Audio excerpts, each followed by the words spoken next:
வணக்கம். சற்று முன் வெளியான முக்கிய செய்தி. மகிழ்ச்சியான 2 செய்திகள் இருக்குது. ஒவ்வொன்றா பார்க்கலாம். முதல்ல கலைஞர் மகளிர் உரிமை தொகை திட்டம் மே மாதத்திற்கான பணம் மகளிரின் வங்கி கணக்குக்கு வந்துடும் அப்படின்னு தற்போதைய முதலமைச்சர் ஜோசப் விஜய் அவர்கள் தெரிவிச்சிருக்கிறாரு. ஸோ மறுசீரமைப்பு பண்ணுறதுக்கு கொஞ்சம் டைம் ஆகும். ஸோ அது வரைக்கும் மக்களை காக்க வைக்க வேண்டாம் அப்படிங்கிறதுக்காக அந்த 1000 ரூபாவை தொடர்ந்து கொடுக்கறதுக்கு அதிகாரப்பூர்வமாக அறிவிச்சிருக்கிறாங்க. வழக்கமாக 15ஆம் தேதி வரும். ஸோ நாளைக்கு மேக்சிமம் எல்லாருக்கும் வந்துடும். அடுத்ததாக அந்த 2500 எப்போ கொடுப்பாங்க அப்படின்னா மறுசீரமைப்பு பண்ணிகிட்ருக்குறாங்க. ஸோ அதுக்கு பிறகு அந்த 2500 கிடைக்கும்.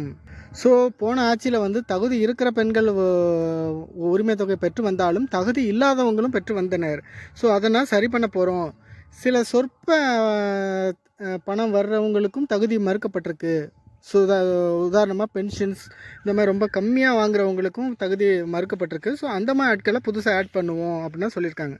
ஸோ தகுதி இல்லாதவங்களை விரட்டிட்டு மீதி உள்ளவங்களுக்கு கொடுக்க போகிறதா சொல்லியிருக்கிறாங்க 2500. ஆனால் இந்த கலைஞர் மகளிர் திட்டம் இதுக்கு முன்னாடி யாருக்குன்னா வந்துச்சோ அவங்களுக்குன்னா வந்துடும்.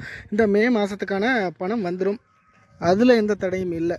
அவங்க இன்னும் ஃபில்ட்ரு பண்ணலை. ஃபில்ட்ரு பண்ண பிறகு தான் 2500 கொடுக்க போகிறாங்க. அது வரைக்கும் இந்த தொகை வரும்.